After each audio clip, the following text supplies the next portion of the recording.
कलिकालानले दग्धान् जीवान् स्त्रातुं समुद्यतः राजचन्द्रसुधा सिन्धुर्नमस्तस्मै स्मराम्यहम्। जेणे जाण्यो खरो आत्मा आत्माने अन्यन्यने अक्षय पूर्णज्ञानी ते सिद्धने धन्य धन्य छे। क्षीणाय गुणन्ताणं सर्वं मोक्षकारणम् सुन्दरपि सबुद्धिये सर्वभवनिबन्धनम्।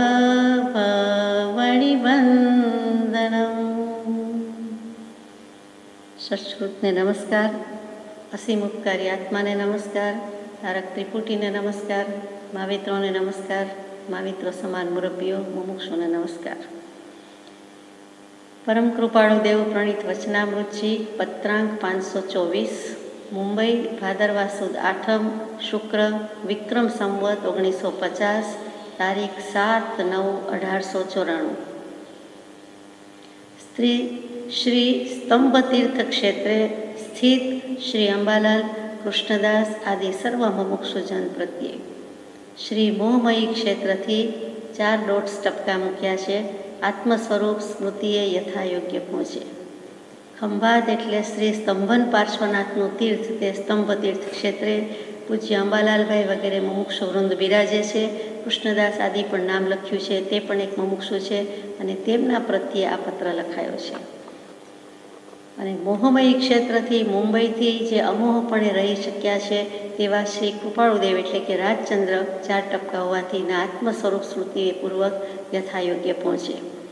વિશેષ વિનંતી કે તમ સૌ ભાઈઓ પ્રત્યે આજ દિન પર્યંત અમારાથી કંઈ પણ મન વચન કાયાના યોગે જાણતા કે અજાણતા અપરાધ થયો હોય તે વિનયપૂર્વક શુદ્ધ અંતઃકરણથી ખમાવું છું. એ જ વિનંતી. આત્મ સ્વરૂપના પ્રણામ. આ મોટા પુરુષો, મહાત્મા પુરુષો, સત્પુરુષોનો વિનય છે. મોક્ષનો માર્ગ વિનયના દરવાજા સિવાય ખુલતો નથી.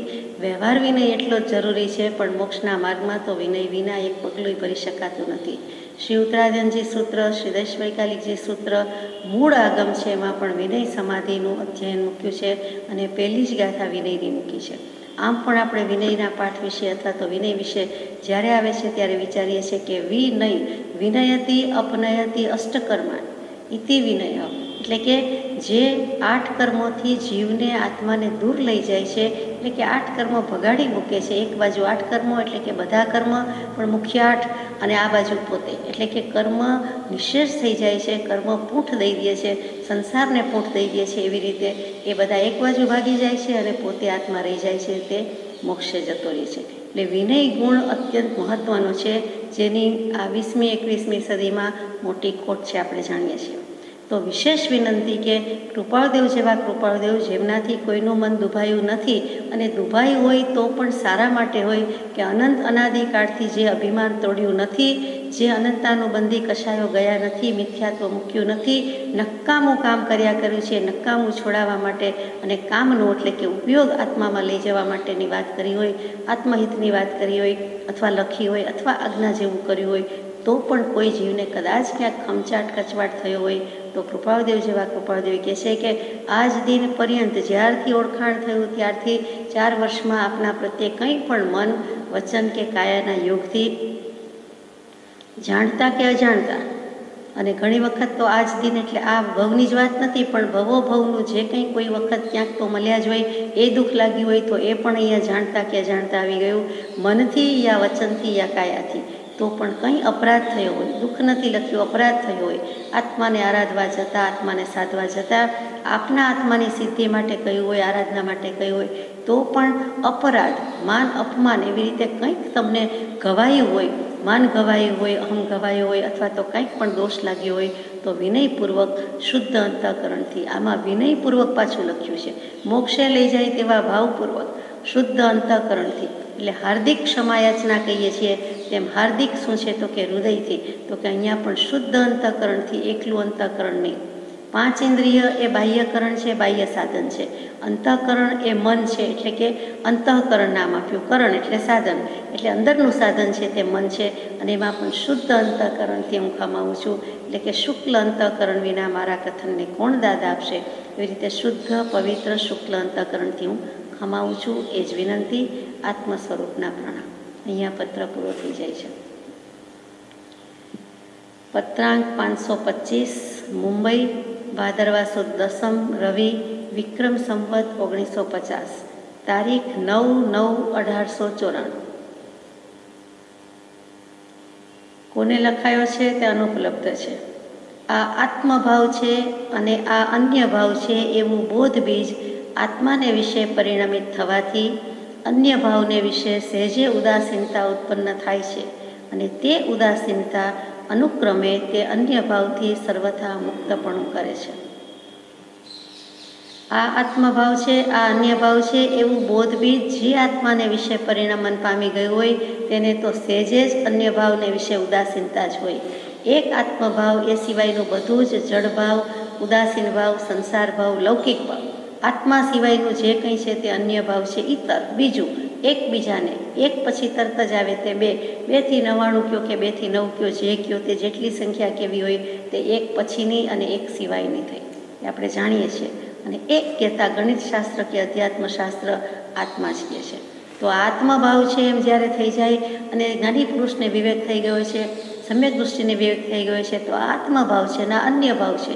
આપણે પણ વૈચારિક લેવલે બુદ્ધિની કક્ષાએ તો કહી શકીએ છીએ, પરંતુ આચરણપૂર્વક કહી શકતા નથી, જ્યારે જ્ઞાની પુરુષ કહી શકે છે. તો આત્મભાવ છે, અન્ય ભાવ છે, આ વસ્તુ કહેવાય, આ વસ્તુ કહેવાય, એવું બોધબીજ જે આત્માને વિશે પરિણમિત થઈ ગયું છે તે, એટલે પોતે તો ખરા જ, અન્ય ભાવને વિશે સહેજે ઉદાસીનતા ઉત્પન્ન થાય છે. એને બીજા ભાવમાં ઉદાસીનતા જ હોય, એને કોઈ જાતનો વૈરાગ્ય જ હોય, કોઈ જાતનું એમાં લપ્પન છપ્પન કે લૂંપાવા ગુપાવાનું કે પર દ્રવ્ય કે પર ભાવ કે પર પદાર્થ કે પર પરિસ્થિતિ વિશે જાણવાની કોઈ તમન્ના જોતી નથી, જિજ્ઞાસા જોતી નથી. એને જાણે છે તો જાણવું પડે છે તો જાણી લે છે, પરંતુ એમાં જરાય આડુંઅવળું કરતા નથી, અસ્વસ્થ પરિણામ કરતા નથી. એટલી ઉદાસીનતા છે, એટલો વૈરાગ્ય છે, અને તે ઉદાસીનતા અનુક્રમે તે અન્ય ભાવથી સર્વથા મુક્તપણું કરે છે. ઉદાસીનતા નો જ્યાં સકળ દુઃખનો ત્યાં છે નાશ, ભવ છે વટની છે એ દશા, રામધામ આવીને વસ્યા. આ કૃપાળદેવ જેવા લખી શક્યા કે અત્યંત ઉદાસીનતા, સતત ઉદાસીનતા, નિરંતર ઉદાસીનતા, એટલે અન્ય ભાવથી સર્વથા બધા પ્રકારે મુક્તપણું જ અનુભવાય છે, એને મોક્ષ ભાવ જ અનુભવાય છે. એ મુક્ત જ છે, એને કાંઈ બાંધી શકતું નથી. જ્યારથી જે કાળે એટલે કે જ્ઞાનથી અજ્ઞાન નિવૃત્ત થયું તે જ કાળે જ્ઞાની મુક્ત છે. જ્ઞાની ઈચ્છા સહિત નથી, જ્ઞાની ઈચ્છા રહિત નથી, જ્ઞાની સહજ સ્વરૂપી છે. આ બધી વાત જે છે તે જ્યાંથી ત્યાંથી આપણને મુક્ત ભાવ, મોક્ષ ભાવની વાત કરે છે, તે સર્વથા મુક્તપણું છે.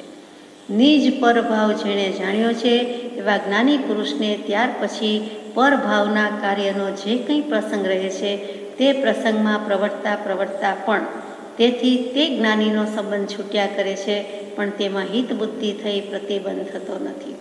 નિજ પર ભાવ જેણે જાણ્યો છે એવા જ્ઞાની પુરુષને જ્ઞાનમાં છે, આચરણમાં છે, સામે છે, અભિપ્રાયમાં છે કે આ સ્વભાવ અને આ પરભાવ, આ વિભાવ તે વિભાવ, સ્વભાવ તે સ્વભાવ, એટલે સ્વપરભાવ એટલે સ્વભાવ વિભાવ જેણે જાણી લીધા છે, જળ ચેતનના ભાવ જેણે જાણી લીધા છે એવા જ્ઞાની પુરુષને ત્યાર પછી પરભાવના કાર્યનો જે કાંઈ પ્રસંગ રહે છે, લેતી દેતી કરવી પડે છે, વ્યવસાય કરવો પડે, વિનિમય કરવો પડે, લોકમાં બેઠા છે, સમાજમાં બેઠા છે, દેહધારી છીએ, કદાચ પરિવાર વચ્ચે હોય તો એ પણ વ્યવહાર કરવો પડે, પણ જે પ્રસંગ રહે છે તે એમાં પ્રવર્તતા પણ તેને જ્ઞાનીનો સંબંધ છૂટ્યા કરે છે.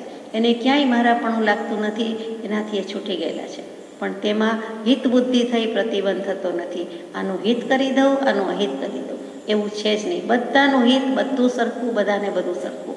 અને જે કંઈ છે તે હિત એટલે આત્માને જ્યાં સ્થિર કરીને રાખે છે, આત્મા જ્યાં ઊભો રહે છે, આત્માની સ્થિરતા છે. ધા ધાતુ પરથી હિત શબ્દ આવ્યો છે, તો એ આત્માની જ વાત છે. વસ્તુ ત્યાંને ત્યાં રાખવાની વાત નથી. અને વસ્તુ કહેતા આત્મા કહો તો જરૂર એમ છે કે એ હિત બુદ્ધિ થઈ અને તે પ્રતિબંધ થતો નથી. એટલે કે પોતે બીજાથી લેપાતા નથી, પોતાને સંબંધ છૂટી ગયો છે. જે સંબંધ છે એ સંયોગ સંબંધ છે. સંયોગ હોય તે વિયોગ હોય જ. એક સિક્કાની બે બાજુ, આમથી વાપરો કે આમથી વાપરો, તો પછી એ સંયોગનો વિયોગ થવાનો જ છે. એટલે એમાં હિત બુદ્ધિ રાખતા નથી અને પ્રતિબંધ કરતા નથી. આ જ્ઞાની પુરુષ કેવી રીતે રહે છે, એટલે કે પોતે કેવી રીતે રહી શકાય છે, રહ્યું જાય છે, એ દશા સ્ફુટ કરી છે, પ્રગટ કરી છે. એટલે કે પરભાવના કાર્યનો પ્રસંગ તો રહે છે, વિભાવના કાર્યનો પ્રસંગ તો રહે છે. જેમ કે વ્યવસાય, તો પણ તેમાં મનમાં કેવા પરિણામ રાખવા, આત્માએ કેવા પરિણામ રાખવા, તે તો આપણા હાથની વાત છે. બે ગમે તે ઝઘડે, પણ આપણે ત્રીજી વ્યક્તિ તરીકે એમાં કાંઈ ઇન્વોલ્વ ન થવું હોય તો ન પણ થઈએ. ન રાગ કરીએ, ન દ્વેષ કરીએ, કોઈનો પક્ષપાત ન કરીએ, કોઈનો પૂર્વગ્રહ ન કરીએ, તો એ આત્મા પરિણામ સ્થિર રહ્યા કહેવાય, નહીં તો અસ્વસ્થ થયા કહેવાય. તો અહીંયા પ્રતિબંધ કૃપાળુદેવને છે નહીં. પ્રતિબંધ કયો છે એ પણ આગળ આવશે. પ્રતિબંધ થતો નથી એ વાત એકાંત નથી. એકાંતે નથી, એક પક્ષીય નથી. હર હંમેશ આમ જ હોય એમ નથી. દરેક વ્યક્તિ આવી રીતે વર્તે તો પ્રતિબંધ થાય નહીં. દરેક જ્ઞાની આમ વર્તે, દરેક પ્રસંગમાં આમ વર્તે તો એકાંતે નથી. એટલે કે સાવ બિલકુલ તદ્દન સ્પષ્ટ કહી શકાતું નથી કે પ્રતિબંધ થતો નથી. કોઈક વખત ક્યારેક થઈ પણ જાય એ વાત હવે આવે છે. કેમ કે જ્ઞાનનું વિશેષ બળવાનપણું જ્યાં હોય નહીં, ત્યાં પ્રભાવનો વિશેષ પરિચય તે પ્રતિબંધરૂપ થઈ આવવો પણ સંભવે છે. એક બાજુ જ્ઞાનધારા છે, એક બાજુ કર્મધારા છે. તો પેલો ભાવ જરાક વધારે ડોમિનેટ કરી જાય, પ્રભુત્વ કરી જાય, તો એ અધિકારીપણું થઈ જાય. તો જ્ઞાનનું આટલું બધું બળવાનપણું હોય, પ્રચંડ શક્તિ છે, અનંત શક્તિ છે, તેમ છતાં પ્રભાવનો પ્રસંગ છે, તે કોઈક વખત પ્રતિબંધ થઈ જાય. એમાં વિશેષ પરિચય, વિશેષ ઓળખાણ, એટલે વધુ ઊંડી ખાણમાં જવાનું થાય. અને તેટલા માટે પણ જ્ઞાની પુરુષને શ્રીજીને નિજ જ્ઞાનના પરિચય પુરુષાર્થને વખાણ્યો છે. જીન ભગવંતે નિજ જ્ઞાનના પરિચય પુરુષાર્થને વખાણ્યો છે. નિજ જ્ઞાન, સ્વભાવ જ્ઞાન, પોતાનું જ્ઞાન કેવું એના કરતાં નિજ કહેતા સ્વભાવ જ્ઞાન, અને એના પરિચય પુરુષાર્થને વખાણ્યો છે કે તું જે કરે તે સ્વમાવસ, પરથી ખસ એટલું થાય તો બસ. અને તેને પણ પ્રમાદ કર્તવ્ય નથી. જ્ઞાની જેવા જ્ઞાનીને પણ પ્રમાદ શોભે નહીં, આત્મ સ્વરૂપનું વિસ્મરણ શોભે નહીં, અથવા પરભાવનો પરિચય કરવા યોગ્ય નથી. એ બીજામાં પડે છે એટલે જ ગડબડ થાય છે, તો બીજામાં પડવાની કોઈ જરૂર જ નથી. કેમ કે કોઈક અંશે પણ આત્મધારાને તે પ્રતિબંધરૂપ કહેવા યોગ્ય છે. તરત જ ઉપયોગ ફેરવવો પડે, અથવા તો ઉપયોગ આત્મામાં રાખવામાં બળ રાખવું પડે અને પછી જવાબ આપવો પડે, પછી ડીલ કરવું પડે, તો એ જ્ઞાનીને પોષાતું નથી. એટલે કહે છે કે પરભાવનો પરિચય કરવા યોગ્ય નથી. સહજ સ્વભાવે સ્થિતિ થઈ ગઈ હોય તો પણ એ અઘરું છે. એમ કૃપાળુદેવને કહેવું છે કે વિકટ લાગે, વસમું લાગે. કેમ કે કેવલનાથ સુધીનો પુરુષાર્થ બાકી છે. અહીંયા સમ્યક દર્શન થઈ ગયું છે, એથી આગળની દશા છે, બરોબર છે. અનંત ગુણ વિશિષ્ટ આત્મભાવ વર્તતો હોય એવી દશા હોય, અનંત ગુણ સંયમ વિશિષ્ટ સ્થાનક વધતા જતા હોય એવી દશા હોય, સમય સમયે પ્રગતિ, આબાદી, સમૃદ્ધિ થતી હોય, પરંતુ ટોચ પર પહોંચવાનું હજુ બાકી છે. એટલે કે શિખર પર પહોંચવાની હજી વાર છે. એટલે કે ત્યાં આત્મધારાને કદાચ પ્રતિબંધ રૂપે કહેવા યોગ્ય છે. પ્રતિબંધ થઈ પણ જાય એટલે આ પુરુષ કેટલો જાગૃત છે જોવાનું છે કે કોઈ વખત એક સમયનો પણ હિસાબ આપે છે કે કોઈ સમય કે કોઈ પળ અમારી આડીઅવડી થવી ન જોઈએ. જો થઈએ તો અમે પણ ગુનેગાર છીએ, અમે પણ અપરાધી છીએ, અમે પણ મૂર્ખ છીએ, અમે પણ વેઠની પેઠે પ્રવૃત્તિ કર્યા કરીએ છીએ. એ આ પુરુષ, આ નિખાલસ નિર્દોષ નર શ્રી રામ, એવી રીતે નિર્ગુણ નિર્દોષ નિખાલસ કૃપાળુદેવ. જ્ઞાનીને પ્રમાદ બુદ્ધિ સંભવતી નથી. એમ જો કે સામાન્ય પદે શ્રીજીન આદિ મહાત્માઓએ કહ્યું છે, તો પણ તે પદ ચોથી ગુંઠાણેથી સંભવિત ગણ્યું નથી, આગળ જતાં સંભવિત ગણ્યું છે. જ્ઞાનીને પ્રમાદ બુદ્ધિ સંભવતી નથી. જ્ઞાની કહીએ પછી એને પ્રમાદ હોય, એમ કૃપાળુદેવ લખે છે કે એને પ્રમાદ બુદ્ધિ નથી, બુદ્ધિપૂર્વક નથી. પણ જ્યાં સુધી કેવલ જ્ઞાન નથી ત્યાં સુધી એને પ્રમાદ કહેવાય તો કહેવું પડે છે. ધીમે ધીમે જતો જાય છે. કેવલ જ્ઞાન પહેલાં શ્રેણી ચડે છે, તો શ્રેણી આરોહણ વખતે પણ પ્રમાદ નથી, પણ તે પહેલાં તો કે તે પહેલાં કહેવાય. આગળ જઈએ કે ચોથે ગુંઠાણેથી સંભવિત ગણ્યું નથી, આગળ જતાં સંભવિત ગણ્યું છે કે ચોથું ગુણસ્થાનક છે તે અવિરત સમ્યક દૃષ્ટિ છે, પણ અવિરત સમ્યક દૃષ્ટિ પછી દેશવિરતિ, પછી પ્રમત્ત અને પછી અપ્રમત્ત ગુણસ્થાનક છે. તો જે ચોથું પાંચમું છે ત્યાં સુધી પ્રમાદ, ઇવન છઠ્ઠું પણ પ્રમાદ, અને સાતમે કહ્યું કે અપ્રમત્ત. સાતમાના અંતે સાતમું અપ્રમત્ત ગુણસ્થાનક અને સાતમાના અંતે બે ભાગ પડે, સાતિશય અપ્રમત્ત, નિરતિશય અપ્રમત્ત. એટલે ત્યાં સુધી પ્રમાદ કયો છે. અને આમ જુઓ તો છેક 12મા ગુણસ્થાનક સુધી સદગુરુ, સત્સ્રોત, સત્પુરુષનું માથે અવલંબન જોઈએ ને જોઈએ, નહીં તો પડી જવાનો ભય છે. 11મા ગુણસ્થાનકેથી પણ જીવ પડે છે અને લોભ લાગે છે, દેવદેવી સેવામાં ખડા થાય છે અને કંઈક લોભ લાગી જાય છે અને પડે છે. તો એ પણ કરવા જેવું નથી. વિતરાગનો માર્ગ છે. રાગ અને દ્વેષ ખૂણે ખાંચરેથી અંશ માત્ર અનંત ભવના આ ભવના જે હોય તે બધા જ ત્યાગી દેવાના છે. ભવિષ્યની તો વાત જ રહેતી નથી, કેમ કે નવા તેવા બાંધ્યા નથી. તો ચોથે પાંચમે ગુણસ્થાને કે છઠ્ઠે સુધી હજી પ્રમાદ હોઈ શકે અને આગળ જતાં સંભવિત ગણ્યું છે. જેથી વિચારવાન જીવને તો અવશ્ય એ કર્તવ્ય છે કે જેમ બને તેમ પરભાવના પરિચિત કાર્યથી દૂર રહેવું, નિવૃત્ત થવું. હવે વિચારવાન જીવ એટલે મુમુક્ષુ જીવ. મુમુક્ષુ એટલે મોક્ષાભિલાષી, કાંઈક જેની દશા થવું છે, આત્માર્થી થયો છે, હવે એને જિજ્ઞાસુ થયો છે, તો એને સદગુરુનો બોધ લાગે તેવો છે. એટલે યોગ્ય અને સત્પાત્ર જીવની વાત કહી છે કે તેણે શું અવશ્ય કરવા જેવું છે, તો કે જેમ બને તેમ પરભાવના પરિચિત કાર્યથી દૂર રહેવું અને નિવૃત્ત થવું. જે કંઈ વિભાવ પરભાવના કામ છે તેનાથી એને દૂર થઈ જવાનું છે, રિટાયર્ડ થવાનું છે, પાછા હટવાનું છે, નિવૃત્ત થઈ જવાનું છે. પણ જીવને ન જાણે છેલ્લા સમય સુધી બિઝી જ રહેવું ગમે છે. કાંઈક ને કાંઈક કામ શોધે છે, કાંઈક ને કાંઈક જીવને કરવું ગમે છે. ભગવાન કહે છે કાંઈ ન કરવું, આત્મ સ્વભાવમાં રમત રહેવી, રમમાણ રહેવું અને આત્મભાવમાં રહેવું. એવી ભાવના ભાવતા ભાવતા જીવ લખે, કેવળ જ્ઞાન રહે એમ આશીર્વાદ આપી દીધો અને સૂત્ર આપી દીધું, મંત્ર આપી દીધો. તેમ છતાં જીવને વ્યસ્ત રહેવું ગમે છે, પ્રવૃત્તિ જ ગમે છે. કાંઈ ન કરવું ને શાંત રહેવું એવું ગમતું જ નથી. કેમ કે અનાદિકાળથી જીવે ચંચળતા, અસ્વસ્થતા નિરંતર આરાધી છે. એટલે અહીંથી થઈને ત્યાંથી અહીંયા પણ એનું મન પણ ચડે અને કાયાથી પણ ચડે, વચનથી પણ. જરાય સ્વસ્થ નથી. આત્મામાં એક સમય પૂરતો પણ આવ્યો નથી.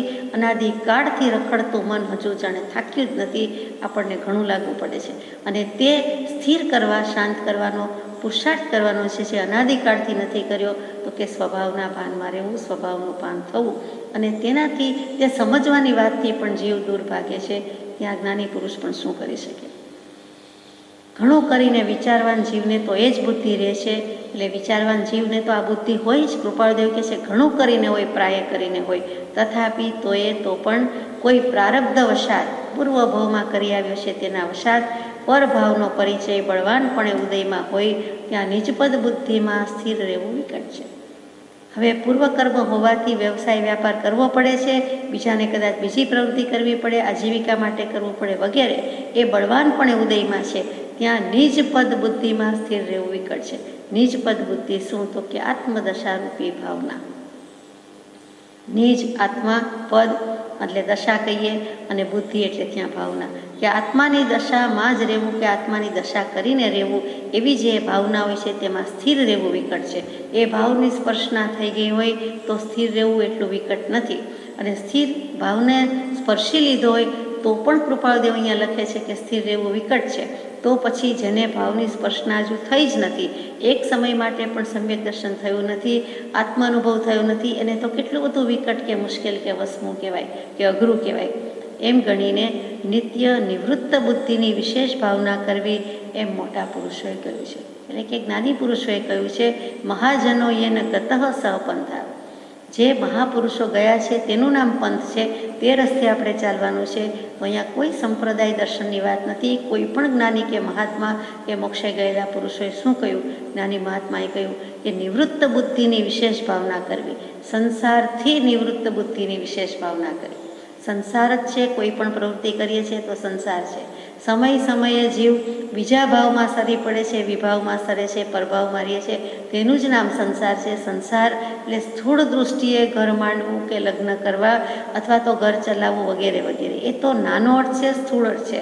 હકીકતમાં ગમે ત્યાં બેઠા હોય, જ્ઞાની પુરુષ જેવા જ્ઞાની પુરુષ આ પત્ર મોહમયીથી લખે છે, તો પ્રગટ પરમાત્મા પરમ કૃપાળદેવ જેવા પણ લખે કે અમે પણ જો ઉપયોગ સ્થિર ન રાખીએ કે આત્મહિતની બુદ્ધિમાંથી જરાક પણ પ્રમાદ કરીએ તો અમારી પણ ખેર નથી, કર્મ ને શર્મ નથી, કર્મ ને શરમ નથી, અમને પણ લાગે એટલે અમારે લગાડવા નથી. તો સંસારથી નિવૃત્ત બુદ્ધિની વિશેષ ભાવના કરવી એ મોટા પુરુષોએ કહ્યું છે. આપણે પણ જ્યાં જ્યાં હોઈએ ત્યાં તેમ જ કરવા યોગ્ય છે. જુઓ કેટલું વિનયપૂર્વક લખે છે. આગલો પત્ર 524, તો એમાં પણ કહી દીધું, જે 180માં કહ્યું છે સૌભાગભાઈને કે માત્ર બીજા જીવને કચવાયાનું કારણ આત્મા થાય ત્યાં ચિંતા સહજ કરવી. દૃઢ જ્ઞાનની પ્રાપ્તિનું એ જ લક્ષણ છે. જ્ઞાન થઈ ગયું હોય, સ્થિર જ્ઞાન હોય, દૃઢ જ્ઞાન હોય, મજબૂત હોય, તેમ છતાં પણ બીજા જીવને જો સેજ કચવાટ થયો, આપણા થકી થયો, આપણા કોઈ પણ મન વચન કાયાના યોગથી થયો, ત્યાં સહજ ચિંતા કરવી. ત્યાં મૂકી દેવું, ભૂલી જવું, છોડી દેવું નહીં કે હું તો ભૂલી ગયો કે હું તો ભૂલી ગઈ, એમ નહીં. પણ જીવને જો દ્રઢ જ્ઞાન હોય અથવા તો જ્ઞાનની પ્રાપ્તિ હોય તો એ લાગે જ લાગે, એ ડંખ રહ્યા જ કરે કે મેં મન દુભવ્યું, મેં કચવાટ કર્યો. તો આવા પુરુષ આગળ ને આગળ વિનયપૂર્વક પણ સરસ રીતે લખ્યું છે. નથી આપણને ખબર પડતી કે અંબાલાલભાઈને છે કે પ્રભુશ્રીજીને છે. અંબાલાલભાઈને હોવાના ઘણા ચાન્સ છે, પણ આપણને નથી મળી શક્યું ત્યાં સુધી શ્યોરિટીથી કહી શકાતું નથી. અલ્પકાળમાં અવ્યાભાત સ્થિતિ થવાને અર્થે તો અત્યંત પુરુષાર્થ કરી જીવે પર પરિચયથી નિવર્તવું જ ઘટે છે. હવે અવ્યાભાત સ્થિતિની વાત આવે કે અલ્પકાળમાં અવ્યાભાત સ્થિતિ કરવી છે. અવ્યાભાત સ્થિતિ શું? તો કે અનંત અવ્યાભાત સ્વરૂપ મેં સ્થિતિ કરાવન હારે. મંગલાચરણમાં બોલીએ, દિવસમાં 4 વાર બોલાવે, આપણે અવગણના કરીએ, ઉપેક્ષા કરીએ તો જુદી વાત છે, પણ જ્ઞાની પુરુષ તો કહે છે કે 2-4 કલાક થઈ નથી ને તારું અભિમાન કે કંઈક માયા ઊભી થઈ જશે, કશાય ઊભા થયા જશે તો કર મંગલાચરણ. માટે આપણે 3 પાઠ વારંવાર આજ્ઞા ભક્તિ ગણીને કરીએ છીએ. તો જ્ઞાની પુરુષનું એમાં ઘણું બધું રહસ્ય રહેલું છે. બોધ પાછળ, આજ્ઞા પાછળ આવો સદબોધ છે. તો એ શું છે? તો કે હવે વિચારીએ કે જે હે પ્રભુમાં નથી છે એ બધું થઈ જાય ત્યાં સુધી ગાવા બોલવાનું છે. કંટાળો આવે એ ન ચાલે. તો અવ્યાભાત સ્થિતિ ત્યારે થાય છે. તો અનંત અવ્યાભાત સ્વરૂપમાં કેવી રીતે થાય છે? પહેલું અપૂર્વ સ્વભાવ, બીજું નિર્વિકલ્પ સ્વભાવ, અને ત્યાર પછી પ્રાપ્તિ થઈ અંતે અયોગી સ્વભાવની પ્રાપ્તિ માટે, અને પછી અવ્યાભાત સ્વરૂપ. જે તું છો મોક્ષ સ્વરૂપ, તું મોક્ષ સ્વરૂપ જ છો, પરંતુ પામ કર વિચાર તો પામ. અને એ સ્થિતિ કરાવવા માટે જ્ઞાની પુરુષ કહે છે કે જે કંઈ પર પરિચય છે ત્યાંથી પાછું વળવાનું છે. 37મા પત્રમાં જુઠાભાઈને લખ્યું, બહુ શરૂઆતમાં લખ્યો છે એ પત્ર. ત્યારે જુઠાભાઈ 19મે વર્ષે કૃપાળદેવને ઓળખાણ કરે, મળે અને ઓળખી જાય જ્ઞાની પુરુષ તરીકે. ને 23મે વર્ષે તો દેહ ત્યાગ થઈ ગયો. એ 3.5-4 વર્ષની અંદર કેવી કૃપા કૃપાળુદેવની અને કેવી સત્પાત્રતા જુઠાભાઈની કે સત્યપરાયણે જેમને લખ્યું છે કે નામ જુઠાભાઈ રાખ્યું છે, પણ એ તો સત્યપરાયણ આત્મા છે. એમને એક પત્રમાં 37મા પત્રમાં વચ્ચે એક લીટી મૂકી દીધી છે બહુ જ સુંદર કે આ કાળની અપેક્ષાએ મન વચન કાયા આત્મભાવે તેના ખોળામાં અર્પણ કરો, એ જ મોક્ષનો માર્ગ છે. ત્યાં તેના ખોળામાં એટલે આગલું વચન વીર સ્વામીનું બોધેલું, દ્રવ્યથી, ક્ષેત્રથી, કાળથી, ભાવથી જેમ છે તેમ છે, યથાતથ્ય છે, એ ભૂલશો નહીં. મારા વતી પણ ભૂલશો નહીં. મારા વતી પણ દર્શન કરજો, મારા વતી પણ યાદ રાખજો, ભૂલશો નહીં. એવી રીતે કૃપાળદેવ ભલામણ કરે છે કે વીરનું બોધેલું, મહાવીરે બોધ્યું છે અને પોતે બોધ્યું છે, એમાં કોઈ ફરક નથી. પણ ત્યાં સાક્ષી મહાવીર સ્વામીને લીધી. તો કે આ કાળની અપેક્ષાએ, આ કાળ હુંડાવ સર્પિણી કાળ, દુષમ વિષમ કાળમાં મન વચન કાયા આત્મભાવે તેના ખોળામાં અર્પણ કરી દેવું. તે આત્મભાવે થઈ શકતા નથી, અને એટલે જ તો પરિભ્રમણ ઊભું છે, અને એ જ મોક્ષનો માર્ગ છે. એવી જ રીતે 387મા પત્રની શરૂઆત જ કરી કે જીવને સ્વસ્વરૂપ જાણ્યા સિવાય છૂટકો નથી, ત્યાં સુધી યથાયોગ્ય સમાધિ નથી. જીન થઈને એટલે કે સાંસારિક ભાવને વિશેથી આત્મભાવ ત્યાગીને જે કોઈ જીનવર કેવલ જ્ઞાની કે વિતરાગ પદને આરાધે છે તે નિશ્ચય જીનવર હોય છે. કેટલું સુંદર કહી દીધું. તો કે ઈયળ જેવી ઈયળ ભમરીનું ધ્યાન ધરે છે, તો ભમરી આવશે હમણાં મારી નાખશે, એ ભય સંજ્ઞામાં ત્યાં ને ત્યાં એનો દેહ ત્યાગ થઈ જાય છે દરની અંદર. અને ત્યાર પછી એ જ પૂતગલમાંથી માતા પિતાના સંયોગની જરૂર નથી. એ સમૂર્છિમ જીવ છે, તો મળમૂત્ર વગેરે કચરા છે એમાંથી જ પોતે પોતાના શબ પાસેથી જ પાછું નવો દેહ ધારણ કરે છે, તે જ જગ્યાએ જન્મી જાય છે, અને ભમરી થઈને એ જ દરમાંથી બહાર નીકળી જાય છે. તો તો ઈયળ જેવી ઈયળ લૌકિક ભાવે ભય સંજ્ઞાથી ભમરીનું ધ્યાન કરે તો પણ ભમરી થઈ જાય. તો આપણે તો કાંઈક સમજવું છીએ, એના કરતાં તો મન છે, સંજ્ઞા છે, સમજ શક્તિ છે, વિચાર શક્તિ છે. તો આપણે જ્ઞાની પુરુષ કે પરમાત્માનું શરણું પકડ્યું હોય, એમના ચરણ શરણ આરાધતા હોય, તો આપણે તેવા થવા જ જોઈએ. પરમાત્માને ધ્યાવવાથી પરમાત્મા થવાય છે, પણ તે ધ્યાવન સત્પુરુષના ચરણ કમળની વિનય ઉપાસના વિના પ્રાપ્ત થતું નથી. એટલે એ વાત આવીને ઊભી રહી કે જેમ થાય તેમ પ્રમાદ કરવાનો નથી અને સ્વ સ્વરૂપ જાણ્યા સિવાય છૂટકો નથી, તો જ એ યથાયોગ્ય સમાધિ થાય છે. એટલે કે અન્ય ભાવને વિશે જો કે આત્મભાવ ઉત્પન્ન થતો નથી, અને એ જ મુખ્ય સમાધિ છે. કૃપાળદેવે પોતાની વર્તતી મુખ્ય સમાધિની વાત કરી દીધી કે અન્ય ભાવને વિશે અમને જો કે આત્મભાવ ઉત્પન્ન થતો જ નથી. અન્ય ભાવ ઈતર તે ઈતર, પર તે પર, બીજું તે બીજું, એક તે એક, અને એ જ અમે આત્મા છીએ. એટલે એ જ અમારી મુખ્ય સમાધિ છે. હવે આગળ જઈએ છીએ. જે પ્રમાદને છોડવાની વાત આવી છે તેની વાત છે. એ 515મો પત્ર આપણે 2-4 દિવસ પહેલાં વાંચી ગયા. એમાં અંબાલાલભાઈને જ ઘણું કરીને લખ્યો છે ને પ્રમાદ છોડાવવો છે. એટલે લખ્યું છે કે જેમ જેમ આત્મબળ અપ્રમાદી થાય તેમ સત્સંગ સદવાંચનાનો પ્રસંગ નિત્ય પ્રત્યે કરવા યોગ્ય છે. અઠવાડિયે 1 વાર 2 વાર કરી લઈએ એટલે ભયો એમ ચાલે નહીં. એટલે બધું થઈ ગયું. સમયનો હિસાબ છે, તો સમય તો લક્ષમાં ન આવે, પણ દરરોજ કરવાની ક્રિયા છે અથવા તો ભાવ છે. હવે થોડોક વખત દરરોજ જમીએ છીએ, થોડી વારે તરસ લાગે છે, પાણી પીએ છીએ, વળી બીજી વાર જમીએ છીએ, એ બધું દરરોજ થાય છે. સ્નાન વગેરે દરરોજ થાય છે. અને સત્સંગ ભક્તિમાં ગાળિયા કાઢીએ આળસ કરીએ તો ચાલે નહીં. એટલે સદવાંચના સત્સંગનો પ્રસંગ નિત્ય પ્રત્યે કરવા યોગ્ય છે. તેને વિશે પ્રમાદ કર્તવ્ય નથી, અવશ્ય એમ કર્તવ્ય નથી, એ જ વિનંતી. અને ત્યાં પત્ર પૂરો કર્યો. મહાવીર સ્વામીએ ગૌતમ સ્વામીને પણ પ્રમાદ છોડવાની વાત મૂકી. અહીંયા કૃપાળદેવ પ્રભુશ્રીજીને પણ પ્રમાદ છોડાવવા માટે પત્ર લખે છે. એ કદાચ પછીના પત્રમાં આવશે. અને અહીંયા અંબાલાલભાઈને પણ પ્રમાદ છોડાવે છે. એ બીજાનું જાણે, એ બધા દ્રવ્યક્ષેત્ર કાળ ભાવ એ જ્ઞાની પુરુષના એમની સાથે ગયા અને રહ્યા. આપણું શું? આપણા દ્રવ્ય ક્ષેત્ર કાળ ભાવ આપણે સંભાળવાના છે. તો આપણને તો આ પત્ર લખ્યો છે ને આપણને પ્રમાદ છોડવાની આજ્ઞા છે જ. નાના હતા, ભણતા હતા, આપણે ભણીએ જ છીએ, હજુ છેક સુધી વિદ્યાર્થી કે વિદ્યાર્થીની જ છીએ આપણે, ને તો જ આત્માર્થ કે મોક્ષાર્થ સાધી શકીશું. તો એ ભણવામાં પણ આવે કે સ્વાધ્યાયામાં પ્રમદ. ઉપનિષદનો સારાંશ શું? તો કે હે જીવ, તું સ્વાધ્યાયમાં, હે શિષ્ય, હે વિદ્યાર્થી, ક્યારેય પ્રમાદ કરીશ નહીં. આગળ જઈએ કે અવ્યાબાદ સ્થિતિ થવાની વાત છે. એટલે કોઈ પણ બાધા, હરકત, અડચણ, મુશ્કેલી, અંતરાય, પ્રોબ્લેમ, ઓબ્સ્ટેકલ કાંઈ ન આવે એવી સ્થિતિ થવા માટે, શાશ્વત કાળ માટે, સનાતન કાળ માટે, અને આ ભાવમાં પહેલાં તો આપણને એવું કરવા માટે કે હવે કાંઈ મુશ્કેલી ન પડે, તો અત્યંત પુરુષાર્થ કરી જીવે પર પરિચયથી નિવડતું જ ઘટે છે. અત્યંત પુરુષાર્થની વાત કહી દીધી છે. અત્યંત પુરુષાર્થ એટલે અતિશય પુરુષાર્થ, અને અત્યંત એટલે બીજું શું કહ્યું છે? તો કે નિરંતર પુરુષાર્થ કરવો જોઈએ. હળવે નિવૃત્ત થવાના કારણો ઉપર ભાર દેવા કરતાં જે પ્રકારે ત્વરાએ નિવૃત્તિ થાય તે વિચાર કર્તવ્ય છે. શીઘ્ર, કૃપાળદેવ બહુ જ વાપરે છે વચનામૃતજીમાં કે જે કર તે તું શીઘ્ર કર. અનંત સૌખ્ય નામ દુઃખ, એ જે પદ મૂક્યું છે એમાં પણ એમ જ આવે કે તું જલ્દી કલ્યાણ કરી લે, પ્રવૃત્તિ છોડી દે, બાળી મૂક અને નિવૃત્તિ ધારી લે.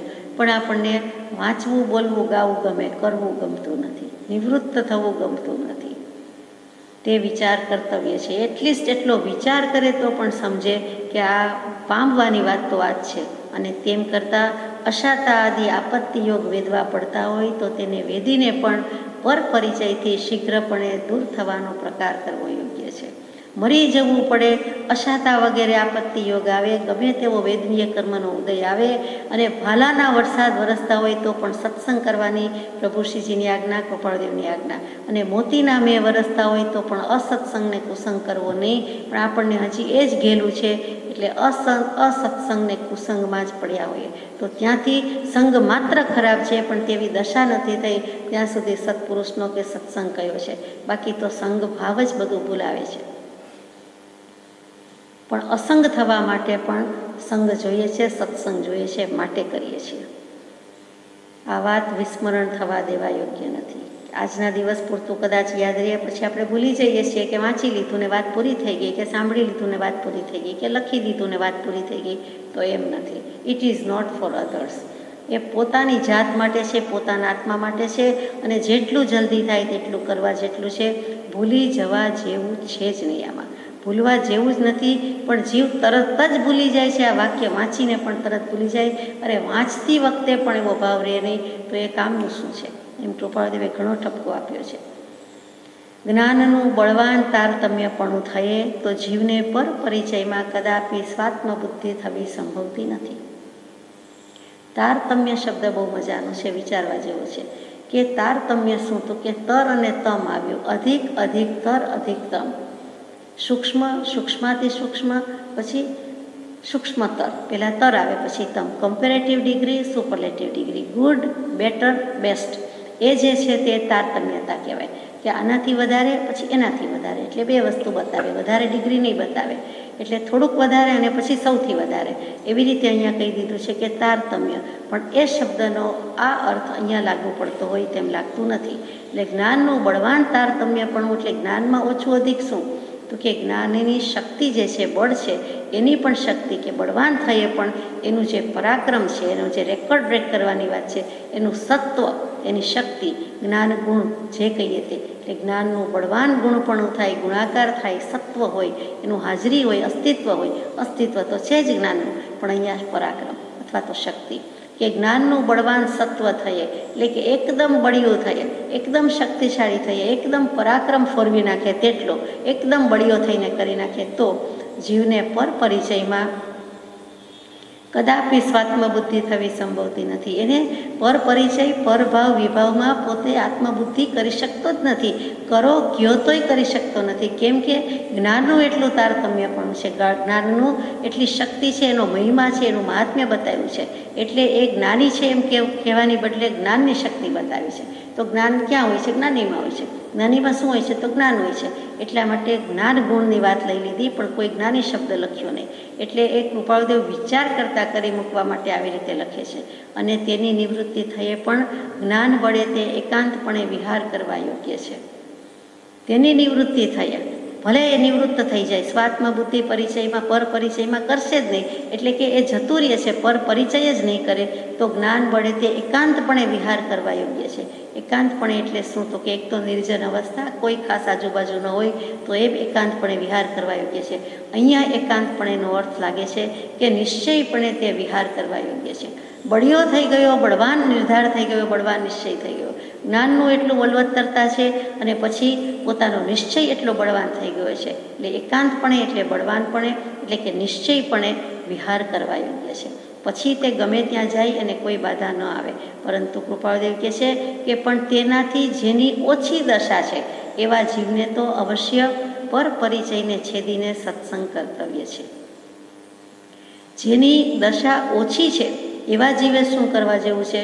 તો કે પર પરિચયને છેદીને, ભેદીને, એટલે કે બીજા પરિચય, બીજી ઓળખાણ રાખવા જેવું જ નથી. આત્મા સિવાયની કોઈ ઓળખાણ રાખવા જેવું નથી. પણ જીવને આત્મા સિવાયની જ ઓળખાણ રાખવી ગમે છે.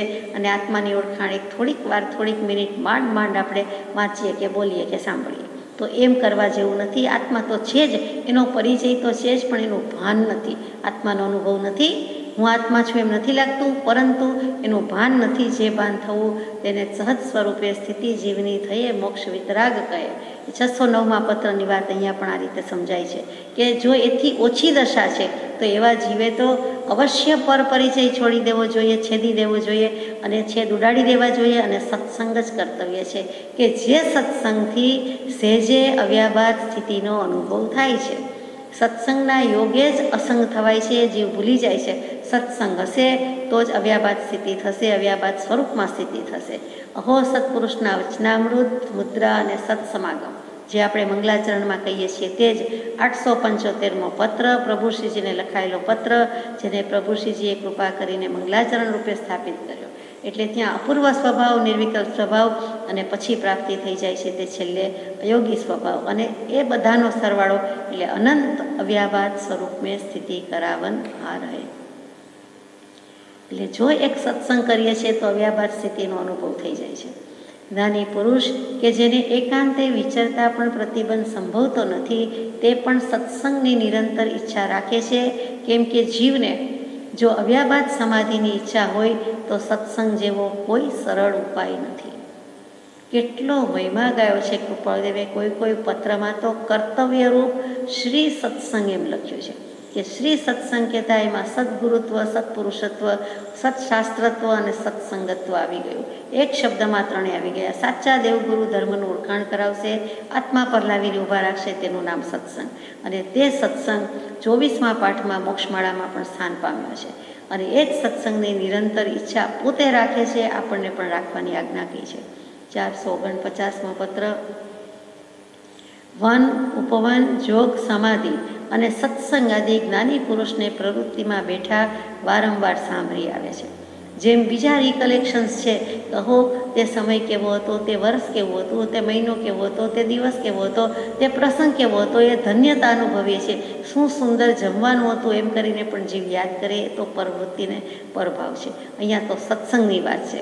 તો કે તથાપિ જ્ઞાની પુરુષને પૂર્વકાળમાં, જેમ કે કૃપાળદેવને અહીંયા મહાવીર સ્વામી વિચરતા હતા, આ ઉદ્યાનમાં, આ વનમાં, આ શિલા ઉપર, આ જગ્યાએ, આવી રીતે એ જે વન, ઉપવન, બગીચા, પ્રાકૃતિક સૌંદર્ય, જ્યાં પણ રસ્તામાં જંગલ જેવું આવતું હોય તે, જોગ, યોગ, એમના મન વચન કાયના યોગ કેમ પ્રવર્તતા હતા, એમનો ઉપયોગ કેવો હતો, એમને કેવી સમાધિ હતી, અને સત્સંગ કેવો થતો હતો. અને બીજા પણ તીર્થંકર દેવ કે જ્ઞાની પુરુષનું જે કંઈ એમના 900 ભવના જાતિસ્મરણ જ્ઞાનમાં છે તે બધું ઝળકે છે. તો એવા જ્ઞાની પુરુષને પણ ગમે તે પ્રવૃત્તિમાં હોય તો પણ વારંવાર સાંભળી આવે છે. સત્સંગના જ સ્મરણમાં છે, કદી ભૂલાતો નથી. તથાપિ તો પણ ઉદય પ્રાપ્ત પ્રારબ્ધને જ્ઞાની અનુસરે છે. તેમ છતાં વિચરે ઉદય પ્રયોગ. એ દિવસો જુદા હતા, અત્યારે સમય જુદો છે. એ દ્રવ્ય ક્ષેત્ર કાળભાવ જુદા હતા, અત્યારે આત્મા તો એનો એ જ છે. અત્યારે પ્રસંગ પલટાઈ ગયો છે, તો અત્યારની સ્થિતિ, અત્યારનું ક્ષેત્ર, અત્યારે જ્યાં જન્મ્યો છું, જે પરિવાર છે, જે વ્યવસાય છે, તેને મારે અનુસરવું પડે છે, રહેવું પડે છે. સત્સંગની રુચિ રહે છે, સત્સંગનું લક્ષ્ય રહે છે, પણ તે વખત નિયમિત નથી. એટલે કે તેના માટેનો જે વખત એટલે સમય ફાળવવો જોઈએ, તે સમય હું અહીંયા નિયમિત રીતે ફાળવી શકતો નથી. આ મોહમયમાં બેઠા છીએ, આ ઉપાધિમાં બેઠા છે માટે. એવી રીતે સત્સંગ સરળ ઉપાય છે. બ્રહ્મચારીજીએ પણ પ્રજ્ઞાબોધમાં સુંદર ગાયું છે કે સત્સંગ એ વહેલો, પહેલો ને સહેલો છે. બધા સાધનમાં સૌથી ઊંચું અને પહેલું સાધન હોય એટલે કે સીધું. તો કે કયું? તો કે સત્સંગ સહેલો છે, સત્સંગ વહેલો છે અને સત્સંગ પહેલો છે. એટલે સુંદર રીતે વાત મૂકી છે. અહીંયા પણ કહ્યું કે સત્સંગ જેવો કોઈ સરળ ઉપાય નથી. આમ હોવાથી દિન પ્રત્યે, પ્રસંગે ઘણીવાર ક્ષણે ક્ષણે સત્સંગ આરાધવાની જ ઈચ્છા વર્ધમાન થયા કરે છે. એ જ વિનંતી. દરરોજ એવું થાય છે, દરરોજ નિમિત્ત પ્રસંગ જે હોય છે ત્યારે પણ થાય છે, અને ઘણીવાર તો ક્ષણે સત્સંગ થાય છે. અહીંયા સત્સંગ એટલે બીજું કંઈ નથી, આત્મા જ છે. પોતાનો જ સંગ છે. કૃપાળદેવને બીજો વળી કયો સત્સંગ જોઈએ છે? તો કે સત્સંગ હોય, સત્સંગી હોય, અથવા કોઈક મુમુક્ષુ હોય તો ધાના ત્યાં પાના નહીં, પાના ત્યાં ધ્યાના નહીં. ઘણું કેવું છે, પણ જો સત્સંગ હોય તો કહી દઈએ. તો બીજા મુમુક્ષુને એમ થાય છે કે ઘણું સાંભળવું છે, મેળવવું છે, પાવું છે, પીવું છે, પરંતુ કોઈ સત્સંગ કરાવનાર નથી કે કોઈનો સત્સંગ નથી. અહીંયા આ કડીકાળને પોષાતું નથી કે તરવાના કામી કે છૂટવાના કામી એવા મુક્ત જેને થવું છે એવા જીવો જુદી જુદી જગ્યાએ વસે છે. બધા એક જગ્યાએ નિવૃત્તિ ક્ષેત્રમાં કે નિવૃત્તિ સ્થળે ભેગા રહી શકતા નથી. બધા ક્યાંના ક્યાં છે, સંસારની કોઈને કોઈ ઉપાધિમાં છે, કોઈને કોઈ પ્રતિબંધની વચ્ચે રહેલા છે, પણ બધા એક જગ્યાએ રહીને આત્મકલ્યાણ કરી શકતા નથી. એ પણ એક આ કળીકાળની, કળિયુગની કૃપા છે. આત્મ સ્વરૂપના પ્રણામ. અહીંયા આ પત્ર પૂરો થઈ જાય છે. સત્સંગને સત્સંગનો જ મહિમા જેમણે ગાયો છે, સૌભાગભાઈને કેટલું બધું લખ્યું છે. એક સત્સંગ, એક તમારા જેવાના સત્સંગની ખામી છે, અથવા તમ જેવા સત્સંગને અમે ભજીએ છીએ. કેમ કે પ્રજ્ઞાએ કરીને સરળતા સેવી છે તેવા સૌભાગભાઈ છે. પ્રભુશ્રીજી ચોથા આરાની વાનગી છે. ચોથા આરાના મુનિ હોય, ચોથા આરાની કેવી પ્રસાદી હોય, તો કૃપાળદેવ કહે છે કે જોઈ લ્યો પ્રભુશ્રીજીને. એટલે એમનું સર્ટિફિકેટ મળ્યું. અને સૌભાગભાઈને પ્રજ્ઞાવાળી સરળતા કીધી, કે સરળતાવાળી પ્રજ્ઞા કીધી છે. આગળ જઈએ. સરળતાનો ગુણ અને સત્સંગનો ગુણ બે વસ્તુ મૂકી દીધી. સાધન સત્સંગને મોટામાં મોટું કહી દીધું. ઘણી જ વાર સત્સંગની વાત તો આવતી હોય છે એટલે આપણે શું કહીએ, પણ જે થશે તે સત્સંગથી થશે, નહીં તો નહીં થશે. જે કંઈ પ્રોબ્લેમ હોય છે, આપણી મુશ્કેલી હોય છે, વિઘ્ન હોય છે, તેને એક જ રામબાણ ઔષધ કહેવામાં આવે કે સત્સંગ, સત્સંગ, સત્સંગ. સત્સંગ હશે તો થશે, નહીં તો નહીં થાય. એટલે કે સત્સંગનો અર્થ બીજો સ્વાધ્યાય કહીએ, પછી ભક્તિ, પછી બધો ફેર કંઈ છે જ નહીં. પણ જે છે તે આ કરવું જોઈએ. બીજા સંસારના લૌકિક પ્રસંગો, વ્યવહારના પ્રસંગોથી નિવર્તે તો થાય, પણ જીવને જેમ વિષ્ઠાને, ઈયળને કે કીડાને તેમાં જ રહેવું ગમે છે, માખીને જ્યાં ત્યાં સ્નિગ્ધ પદાર્થમાં જ રહેવું ગમે છે, એમ જ્ઞાની પુરુષને પણ આપણે એવા જ લાગતા હશું કે આ જીવને કેટલું કહીએ છીએ, બોધ આપીએ છીએ, પરંતુ હજુ એમાં ને એમાં ખદબદ થાય છે, એનાથી ઉપર ઉઠવાનું મન થતું નથી. પત્રાંક 526. હવે પ્રભુશ્રીજીને લખાયેલો પત્ર આવે છે. મુંબઈ, ભાદરવા વદ 5મ, ગુરુ વિક્રમ સંવત 1950, તારીખ 20/9/1894. બંને પર્યુષણ પૂરા થઈ ગયા પછી ભાદરવા સુદ 5મ ગઈ, ભાદરવા સુદ પૂનમ ગઈ, 14 ગઈ, પછીની ભાદરવા વદ 5મ, એટલે જસ્ટ આફ્ટર પર્યુષણ છે.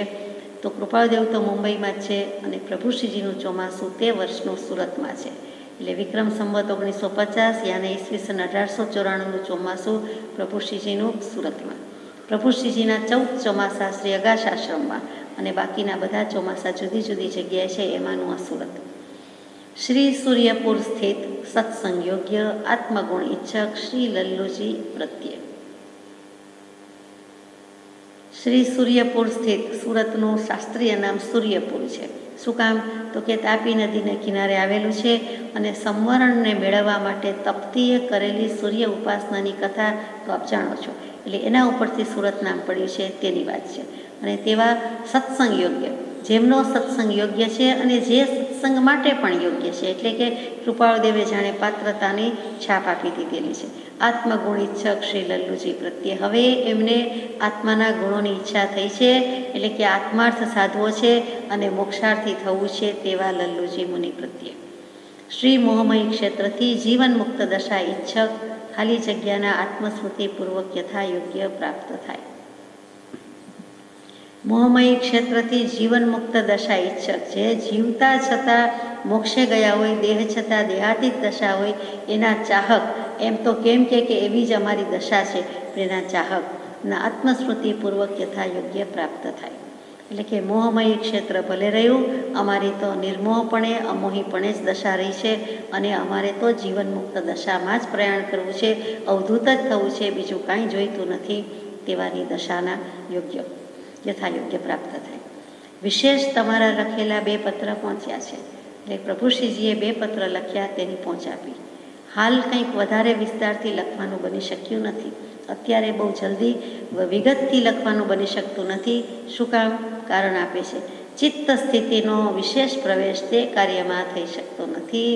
પોતાનું ચિત્ત આંખ પાસેથી પાપણ ઉપડાવે તેવો ભાર થઈ ગયો છે અને કેવી રીતે એમાં મન પ્રવર્તે, આત્માનો ઉપયોગ એમાં કેવી રીતે પ્રવર્તે, એટલે વધારે ઝાઝું લખી શકતો નથી. યોગ વાસિષ્ઠ આદિ જે રૂઢા પુરુષોના વચનો છે તે સૌ અહમવૃત્તિનો પ્રતિકાર કરવા પ્રત્યે જ વર્તે છે.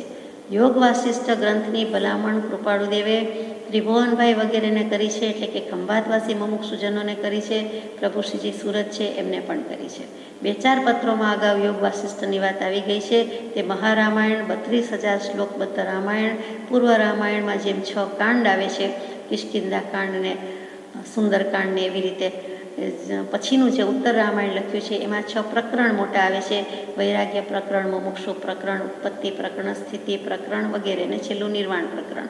તો એમાં સ્થિતિ પ્રકરણમાં પણ એક વાત આવે છે જે આગળ લઈએ છીએ કે સ્થિતિ પ્રકરણના 31મા સર્ગમાં રામચંદ્રજીને વશિષ્ઠ મુનિ બોધે છે કે સર્વ અનર્થનું મૂળ કારણ તો અહંકાર જ છે. જે કંઈ છે તે અહંકારથી થાય છે, અભિમાનથી થાય છે, માન ઊભું થવાથી થાય છે. એ તો ઠીક કે રામચંદ્રજીને વશિષ્ઠ મુનિએ ઉપદેશ આપી દીધો, પરંતુ અહીંયા વિચાર થાય કે પ્રભુશ્રીજી જેવા સર્વસંગ પરિત્યાગી, દીક્ષિત, વૈરાગ્ય, સંસારનો ઉડાડ્યો કર્યો, કૃપાળદેવનો પરિચય, ઓળખાણ, સાષ્ટાંગ નમસ્કાર કર્યા અને તમે જ અમારા તારણહાર કે તાતમાત જે કંઈ તમે કહો તે આપ કહો તેમ. અને તેમ છતાં કૃપાળદેવને હજુ પ્રભુશ્રીજીને અહંકાર બાબત લખવું પડે કે અહંકાર રાખવા જેવો નથી કે એનો વિરોધ કરજો, પ્રતિકાર કરજો. તો કે જગતમાં માન ન હોત તો મોક્ષ અહીં જોત. એટલે કે મનુષ્યોને સૌથી વધારે માન જ નડે છે. તિર્યંચોને માયા હોય છે, દેવોને લોભ હોય છે અને નારકોને ક્રોધ હોય છે. એટલે આપણને સૌથી વધારે નડે છે તે માન, કશાયત છે, અભિમાન છે, કોઈ પણ પ્રકારે રહેલું અભિમાન છે. જો મનુષ્ય છું એનું પણ અભિમાન કહેવાય, તો બીજા તો કેટલા અભિમાનના શિંગડા પૂછડા આપણે પહાડ જેટલા ઉગાડ્યા છે. તો અહીંયા કહે છે કે અહમવૃત્તિનો પ્રતિકાર કરવા પ્રત્યે જ વર્તે છે. યોગ વાસિષ્ઠમાં રૂડા પુરુષોના વચનો એટલે કે ઉત્તમ પુરુષો, જ્ઞાની પુરુષો, પામેલા પુરુષોના વચન છે. અને તે કૃપાળદેવે કહી દીધું કે અહંકાર કાઢવા માટે છે, અહમવૃત્તિનો પ્રતિકાર એટલે કે વિરોધ કરવા માટે છે. ત્રિભુવનભાઈને 498માં પત્રમાં મૂક્યું કે વૈરાગ્ય ઉપશમ આવતા છતાં ઢીલાપણું આવે. યોગ વાસિષ્ઠ વંચાવવામાં હરકત નથી. અને તે વાંચ્યા પછી કે વાંચતા થતાં વૈરાગ્ય ઉપશમ આવતા છતાં ઢીલાપણું ને શિથિલપણું ટાળતા અત્યંત વસમું લાગે છે. એટલે કે દોષ ખબર પડે પછી પણ કાઢવો બહુ વિકટ લાગે છે, વસમો પડે છે. અહીંયા 513માં પત્રમાં આગળ કહ્યું, પ્રભુશ્રીજીને લખાયેલો ગુણ છે, પત્ર છે કે ગુણ પ્રગટે છે ખરો, વૈરાગ્ય અને ઉપશમ ગુણ પ્રગટે છે. એ પ્રગટાવવા માટે અને હોય તો વધારવા માટે અને નિરઅહંતાદિ ગુણ વગેરે પ્રગટાવવા માટે આ કહીએ છીએ. યોગ વાસિષ્ઠ વાંચવાની ભલામણ શું કામ કરી? તો કે નિરઅહમતા. અહમ એટલે હું સંસ્કૃતમાં, એટલે કે હું પણ કાઢવા માટે, હુંકાર કાઢવા માટે અમે તમને કહ્યું છે. અહીંયા પણ અહમવૃત્તિનો પ્રતિકાર કરવા પ્રત્યે કહ્યું છે. સ્થિતિ પ્રકરણના 31મા સર્ગમાં રામચંદ્રજીને વશિષ્ઠ મુનિને કહેવું પડે છે કે અહંકાર જ સર્વ અનર્થનું મૂળ છે અને એ કાઢો રામચંદ્રજી, એ છેદવાની વાત છે. બહુ વિચારવા જેવી વાત છે કે આપણને તો કેટલે અંશે લાગુ પડે. જે પ્રકારે પોતાની ભ્રાંતિ કલ્પાય છે તે પ્રકારે તે ભ્રાંતિ સમજી તે સંબંધી અભિમાન નિવૃત્ત કરવું, એ જ સર્વ તીર્થંકરાદિ મહાત્માનું કહેવું છે. તો તીર્થંકર ભગવાન કે જીનાગમ અભિમાન મૂકવાનું નથી કહેતા, એ તો પહેલું જ કહે છે. હમણાં જ 522મો પત્ર વાંચ્યો, 2 દિવસ પહેલાં જ આપણે યથાશક્તિ વિચારણા કરી કે અનંતાનુબંધી ક્રોધ, માન, માયા, લોભ એ ચોકડી સત્પુરુષના ઓળખાણ વિના જતી નથી. સત્પુરુષનું ઓળખાણ થયે આ 4 ચંડાળ ચોકડી જાય છે અને તો સમ્યક દર્શન થાય છે. મિથ્યાત્વ મૌન્ય, મિશ્ર મૌન્ય, સમ્યક્ત મૌન્ય, દર્શન મૌન્યની 3 પ્રકૃતિ અને આ ચારિત્ર મૌન્યની આ 4 મોટી પ્રકૃતિ. એ 7નો ક્ષય અગર ઉપશમ અગર ક્ષયોપશમ, અને તો ક્ષયિક અગર ઉપશમિક અગર ક્ષયોપશમિક સંકિત થાય છે. એ વસ્તુ પમાડવી છે, પ્રભુશ્રીજીને સ્વરૂપની પ્રાપ્તિ કરાવી છે, સમ્યક દર્શન આપવું છે. એટલે યોગ્યતામાં વધારો કરવા માટે કહે છે કે જ્યાં જ્યાં ભ્રાંતિ છે તે પ્રકારે ભ્રાંતિ છે એમ સમજવું જોઈએ. ભૂલ થાય છે ત્યાં ભૂલ છે, ફરી ન થવી જોઈએ. હોય ભવિષ્ય કી પ્રતિજ્ઞા, હવે ભવિષ્યમાં ન જ થવી જોઈએ. તો આત્માર્થે કરીએ ખામણા, તો આપણી ક્ષમાપના સાચી, આલોચના સાચી અને મિચ્છામી દુક્કડમ સાચું. આ તો ભૂલતા જઈએ અને બોલતા જઈએ કે સોરી ભૂલી ગયો, સોરી ભૂલી જવાયું, એમ નહીં. તો જ્યાં ભ્રાંતિ છે એટલે કે વેમ છે, મિથ્યાત્વ છે, અજ્ઞાન છે, તે બધું જ, અને ત્યાં તે પ્રકારે સમજવું જોઈએ કે અહીંયા કંઈ ભૂલ થઈ તો કે અહીંયા મને છીપમાં ચાંદી દેખાય, કેમ કે મનમાં ચાંદીના જ વિચાર હોય. અગર તો ચાંદી પ્રત્યે એટલું આકર્ષણ છે કે લગાવ છે, તો છીપમાં પણ મને છીપલી, છીપ એમાં પણ ચાંદી દેખાય. અને કહે કે એ ઇંગ્લોઇડ સ્ટોન છે, આ વુડમાં કાર્વિંગ છે, એમાં તો પણ એમ થાય કે ચાંદી જ જડી છે કે ચાંદી જેવું જ લાગે છે. તો એ જેવું લાગે છે તો પછી ભ્રાંતિ જાય તો, નહીતર તો ચાંદી જ માનીએ. અને જેમ સિક્કામાં, ધાતુમાં ચાંદી તો લાગે છે, વ્હાઈટ છે, કંઈક અંશ તો છે, અને જીવ ગાળવા મોકલે, પૈસા કરે વગેરે વગેરે. તો એમ આ તો ધર્મની વાત છે, પરમાર્થની વાત છે. તો કે ભ્રાંતિ છે, ભૂલ છે, મિથ્યા છે, નકામું છે, મૂકી દેવાનું, કામનું લેવાનું હોય. નકામાને શું કરવું છે? અનંતકાળથી સંગ્રહીને બેઠા, તો મૂકી દેવાની વાત અહીંયા આવી કે તે સંબંધી અભિમાન નિવૃત્ત કરવું, એ જ સર્વ તીર્થંકરાદિ મહાત્માનું કહેવું છે. અને તે જ વાક્ય પર જીવે વિશેષ કરી સ્થિર થવાનું છે, વિશેષ વિચારવાનું છે, અને તે જ વાક્ય અનુપ્રેક્ષા યોગ્ય મુખ્યપણે છે. મંત્ર આપો ને મંત્ર ગણું, ભક્તિ કરવું, વાંચન કરવું એમ નહીં. આ મંત્રથી વિશેષ છે કે મંત્ર જ છે, કે ક્યાં છે તો એ આપણે કરતા નથી. એક થોડીક વાર વાંચીએ તો પણ એમ થાય કે આ શબ્દ કેટલી બધી વાર બોલ્યા, કેટલી બધી વાર સાંભળ્યો, તો કાઢ્યું નથી અનંતકાળથી, તો આપણે કહેવું જ પડે કે વાંચવું જ પડે કે બોલવું જ પડે એવું છે. તો કે બોલવા વાંચવા કરતાં હવે એમાં સ્થિર થવાનું છે અને એ વાક્ય પ્રમાણે અમલ આચરણ કરવાનું છે, વિશેષ વિચારવાનું છે અને તે જ વાક્ય અનુપ્રેક્ષા કરવા યોગ્ય છે. અનુપ્રેક્ષા કરવા યોગ્ય એટલે શું? તો કે હું એની પાછળ પાછળ જઉં છું કે નહીં, આ વિચારને હું ફોલો થઉં છું કે નહીં, આ ભાવ જાણ્યો તો ખરો, ક્રોધ ન કરવો, રાગદ્વેષ ન કરવા જાણી લીધું છે, પણ હું ફોલો થઉં છું કે હું કરું છું કે કેમ?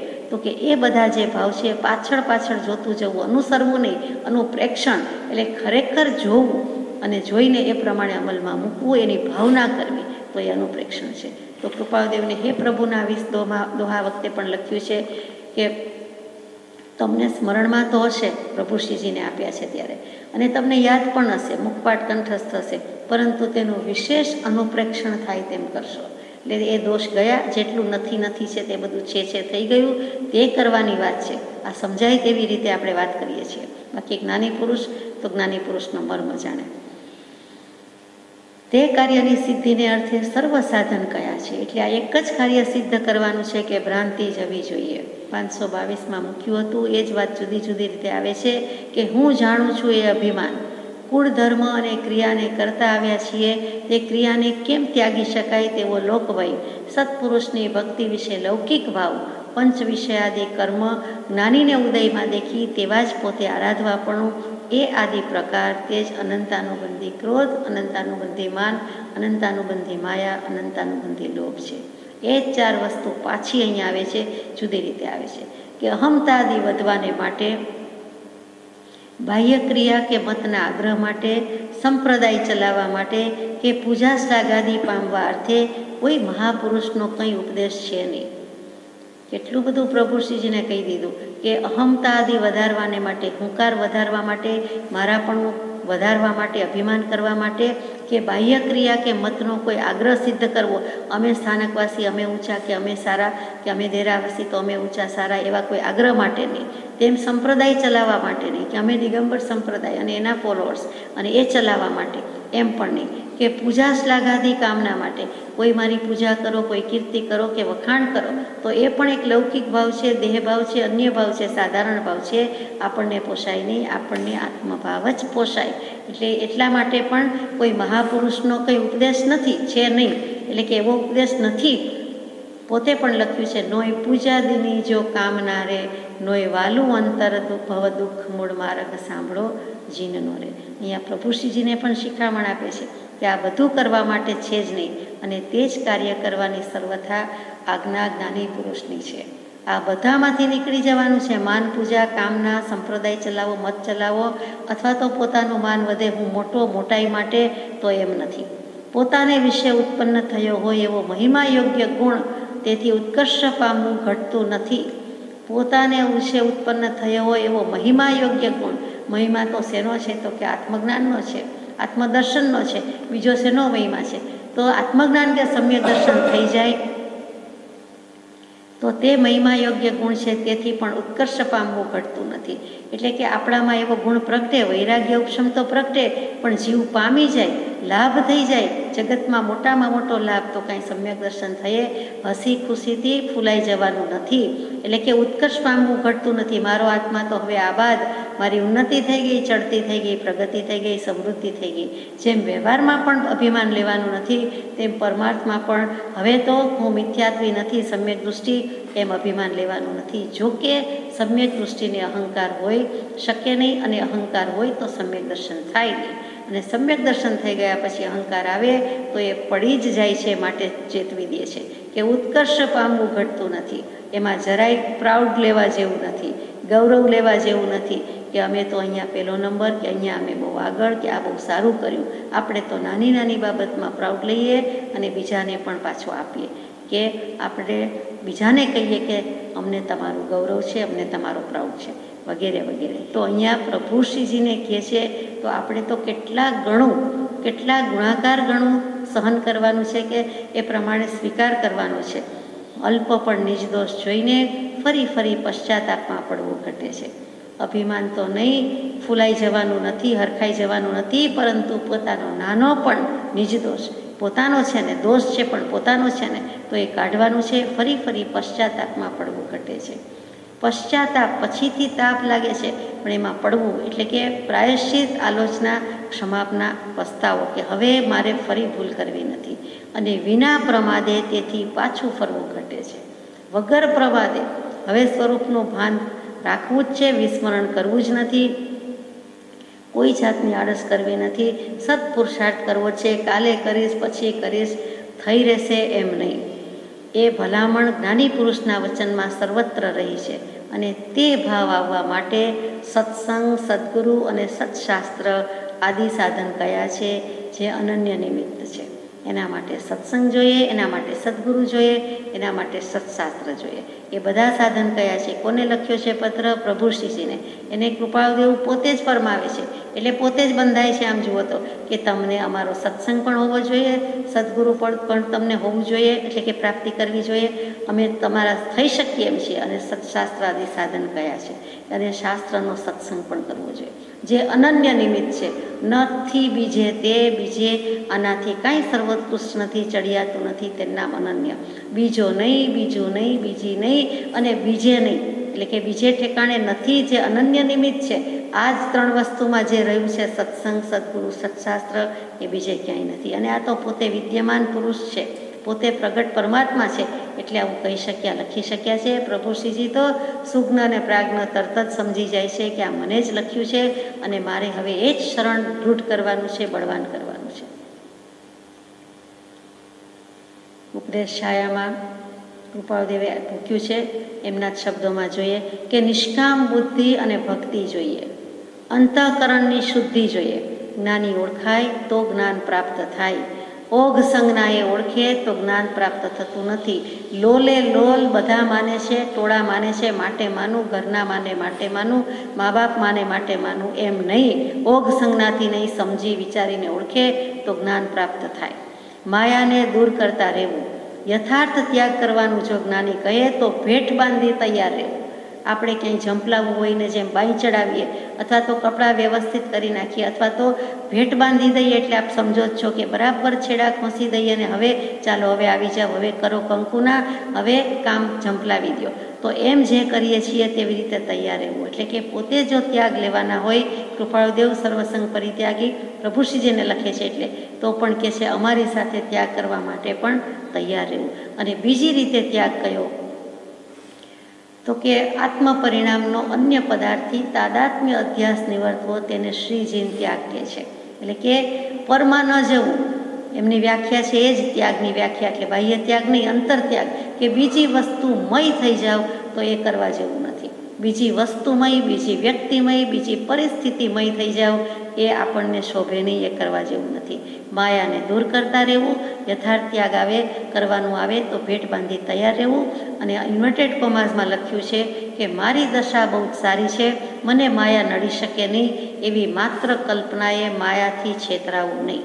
જરાક ક્ષમતા આવે કે અહંકાર આવીને ભૂલાવે છે. આ દરેક વ્યક્તિને લખાયેલો બોધ છે, આ પ્રભુશ્રીજીને લખાયેલો બોધ નથી, ઉપદેશ છાયા છે. કેટલોક મોરબીમાં, કેટલોક વડવા રાડજ પાસે થયેલો બોધ છે. એટલે જનસામાન્ય માટેનો બોધ છે, તે આપણે વાંચ્યો કે કાં તો જીવને માન આવે છે, અને માન જરાક વાર આગોરે છે તો માયા આવીને છેતરી જાય છે. અને માયાને નથી આવવા દેતા તો તરત જ માન કહે છે કે હું તો સડકે જ ઊભો હતો, કે અંદર જ ઊભો હતો, કે તારી અંદર પ્રવેશી જ ગયેલો હતો, બાજુમાં જ હતો, એમ આવીને છેતરે છે. એટલે કાં તો માન અને કાં તો માયા. અને કાં એમ પણ કે મેં મારો ભેરું, જોડીદાર, પાર્ટનર અથવા મારા વતી વોચમેન તો મૂક્યો જ હતો. માન માયાને કહે છે, માયા માનને કહે છે. યોગ વાસિષ્ઠમાં પણ માયાની વાત આવે. હવે આપણને આ બધી માયા કરતા જ આવ્યા છીએ તો વગર વાંચીએ પણ ખબર પડે કે માયા કાઢવી પડશે, માયા રખાશે નહીં. તો પછી વાંચો કે ન વાંચો તો કાઢવાથી કામ છે, મતલબ ત્યાંથી છે. વાંચીને મૂકી દઈએ તો એનું કાંઈ કલ્યાણ થાય નહીં. એ પ્રમાણે આચરણ કરવાનું છે. છેલ્લો પેરેગ્રાફ કે તે સાધનની આરાધના જીવને નિજ સ્વરૂપ કરવાના હેતુ પણ જ છે. તથાપિ જીવ જો ત્યાં પણ વંચના બુદ્ધિએ પ્રવર્તે તો કોઈ દિવસ કલ્યાણ થાય નહીં. વંચના, સંસ્કૃતમાં વંચ એટલે છેતરવું, ઠગવું. એટલે વંચના બુદ્ધિ એટલે શું? અહીંયા ઠગવું, છેતરવું છે તો કે સત્સંગ, સદ્ગુરુ આદિને વિશે ખરા આત્મભાવે મહાત્મ્ય બુદ્ધિ ઘટે તે મહાત્મ્ય બુદ્ધિની. જેની પાસેથી સત્સંગ લઈએ, સાંભળીએ, અથવા તો જેને સદગુરુ કે સદગુરુ જેવા માનતા હોઈએ તેની સાથે ખરા આત્મભાવે મહાત્મ્ય બુદ્ધિ ઘટે નહીં. એનું કોઈ મહાત્મ્ય આપણને લાગે નહીં કે ઘણાનું ઘણું સાંભળતા આવ્યા છીએ એમ કોઈ કથાકાર છે, કોઈ કીર્તનકાર છે, કોઈ મહાપુરુષ છે, કોઈ સંત છે, અથવા તો કોઈ સત્સંગી છે તો આપણે બેઠા છીએ અને સાંભળીએ છીએ, તો એમ નહીં. પણ ખરા આત્મભાવે મહાત્મ્ય બુદ્ધિ હોવી જોઈએ. તે મહાત્મ્ય છે, મારા આત્માની વાત છે, મારા આત્માની રિદ્ધિ સિદ્ધિની વાત થાય છે, અને એ જેવી તેવી વાત નથી.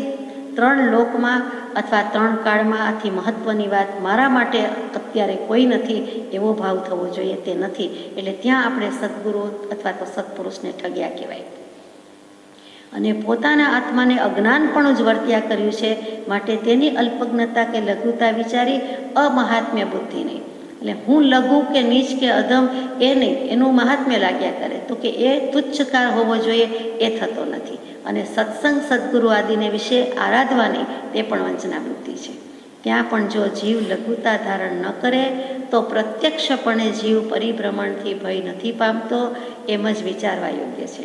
એટલે લઘુ ને લઘુ થજો, નરી નમ્રતા લાવજો તો કલ્યાણ થશે. પ્રભુશ્રીજીએ કરી બતાવ્યું કે લલ્લુજી મુનિમાંથી લઘુ થઈને રહ્યા. અમે લઘુરાજ જ છીએ, બંને રીતે સાચું. નાના કૃપાળુદેવ તો લઘુરાજ એમ પણ અર્થ થાય, અને અમે નમ્રમાં નમ્ર છીએ. કૃપાળુદેવની જેમ પ્રભુશ્રીજીએ લખ્યું છે સદગુરુ પ્રસાદમાં અને કેટલીક જગ્યાએ કે આપનો લઘુત્તમ શિષ્ય, એટલે કે હું સૌથી નાનો, સૌથી છોટો એવો શિષ્ય. વધારે લક્ષ તો પ્રથમ જો જીવને આ થાય તો સર્વ શાસ્ત્રાર્થ અને આત્માર્થ સહેજે સિદ્ધ થવા સંભવે છે. એ જ વિજ્ઞાપન આત્મ સ્વરૂપના પ્રણામ. શાસ્ત્રાર્થ આત્માર્થ આ રીતે પ્રાપ્ત થાય, સજાત્મ સ્વરૂપ પરમ ગુરુ. જ્ઞાની પુરુષની અત્યંત ભક્તિ એ વિક્ષેપ મટવાનું સાધન છે.